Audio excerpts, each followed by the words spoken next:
That's what I wanted from day one. When we left Romania and we moved to Canada, I said I want to do cabinetry.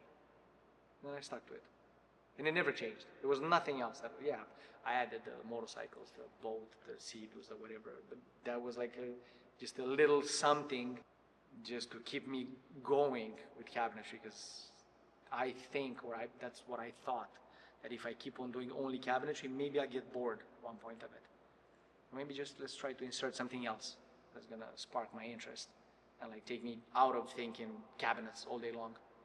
And that was motorcycles. I started doing the motorcycles. I'm like, oh, really good with building stuff and putting them together. How about sea-doos? Hey, get sea-doo. And how about a boat? Let's do a boat. When I built that boat, I was like, oh man, I really can do whatever I want. If I want to do it, I'll do it. So, but the plan was always cabinetry. Build the shop. Build it to where people know. When you say Solle, everybody's gonna know what it is.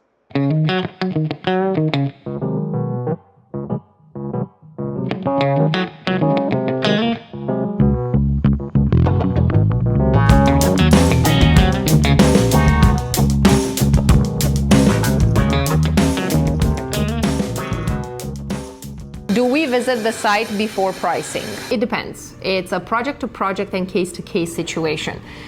Just to give you an example, I am currently quoting several projects where the clients have made offers, but they haven't closed on the purchase of the house, and that will only happen in a few weeks. But in order to get the ball rolling, some of them are able to allow me to visit the house with the current owner prior to estimating, just to be more accurate in my estimation.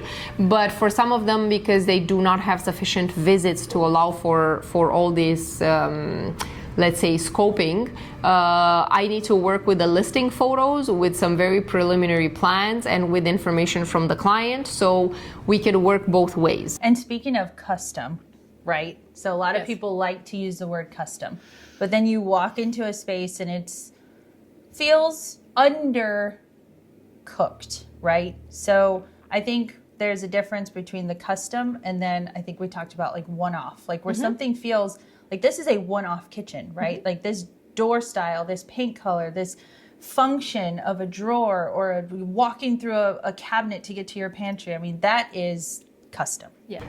We have sufficient experience to be able to generate an initial estimate with minimal information. I don't need exact dimensions, and we are able to approximate, and we do a very very descriptive, let's say, initial estimate to make sure that we align and we have a good starting point after which we can, any variances in dimensions or in scope can be reflected properly in price adjustments.